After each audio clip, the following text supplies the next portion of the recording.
Hello guys, good morning, magandang araw po sa lahat. And kumusta po sa aking pamilya sa Pilipinas? Mama, kumusta po? Shout out. So dahil hindi ko gusto yung pagkain ngayon sa aking boss, ako yung nagluluto pero ayaw ko talaga na hindi ako nakakain ng isang beses na kanin sa isang araw. So since hamburger ang aking lulutuin ngayon sa aking amo, sa baba ako ay nagluluto dito sa taas ng ating ulam. Nag-prepare ako ng ito yung tomato, onion with garlic and okra, at meron din po tayong sardinas master. Ito po yung ating ulam ngayon mga guys, mga boss. Gusto ko kumain ng lutong Pilipinas kaya magluto tayo nito ngayon at napakasarap nito guys. Ito po ay lutong Pilipino, lutong Pinay. So na guys, magluto na ako guys ng aking ulam ngayon. Ayan guys, secret lang ito guys.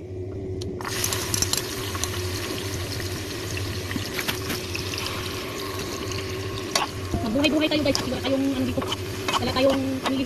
Kaya nagbuhay-buhay ako guys. Magluto ng aking makain.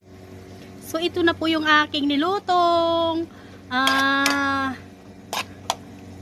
okra with tomato, garlic, and onion. So ito po yung ating haluan ng sardinas.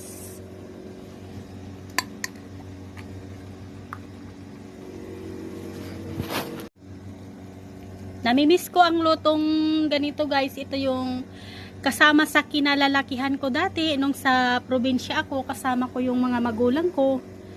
Ganito lang ang buhay. Kahit ngayon, ganito pa rin yung kinakain ko kahit nandito na ako sa ibang bansa guys. Ang sarap kaya nito guys. Simple lang.